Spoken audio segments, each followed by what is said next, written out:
Praise the lord. ప్రభు అయిన యేసుక్రీస్తు నామములో మీకు శుభం కలుగునుగాక. ఈ రోజు దేవుని వాగ్దానం, శాశ్వతమైన ప్రేమతో నేను నిన్ను ప్రేమించుచున్నాను. ఇర్మియా 31వ అధ్యాయము 3వ వచనము.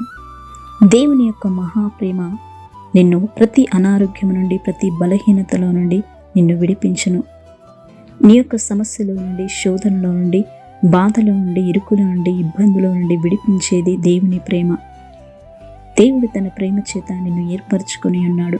నీ యొక్క ప్రతి పాపాన్ని ఆయన కొట్టివేసి, నీ యొక్క ప్రతి శాపాన్ని కొట్టివేసి ఆశీర్వాదకరంగా ఆయన మార్చే గొప్ప దేవుడు. కాబట్టి నా ప్రియ సహోదరి సహోదరులారా, ఈ లోకంలోని ప్రేమ కన్నా, నీ బంధువుల ప్రేమ కన్నా, స్నేహితుల ప్రేమ కన్నా మారని ప్రేమ, విడవని ప్రేమ, క్రీస్తు ప్రేమ నుండి నిన్ను ఎడబాపువారు ఎవరునూ లేదు. నీకు మేలు చేసే దేవుని ప్రేమను నీవు అర్థం చేసుకోగలిగితే నిజంగా దేవుడు నీ జీవితంలో గొప్ప కార్యములను జరిగించును.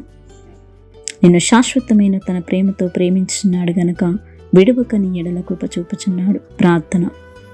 మహోన్నతమైన గొప్ప తండ్రి, మహాగణుడా, నీ పరిశుద్ధమైన నామమును బట్టి నీకు స్తోత్రములు చెల్లిస్తున్నాం. నీ ప్రేమ నుండి ఎడబాపు వాడు ఎవడు లేడు ప్రభువా.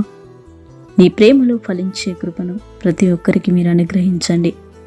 నీ ప్రేమ చేత ఈ లోకాన్ని నువ్వు ఆకర్షించిన గొప్ప దేవుడవు గనక నీ ప్రేమలో సాగిపోయే కృపను ప్రతి ఒక్కరికి మీరే అనుగ్రహించమని, ప్రతి శోధనలో నుండి, సమస్యలో నుండి, ఇబ్బందిలో నుండి, ఇరుకుల నుండి మీరే విడిపించి కృప చూపి సహాయము దయచేయమని నజరేయుడైన యేసుక్రీస్తు నామములో ప్రార్థించి అడిగి వేడుకుంటున్నాము తండ్రి. ఆమేన్.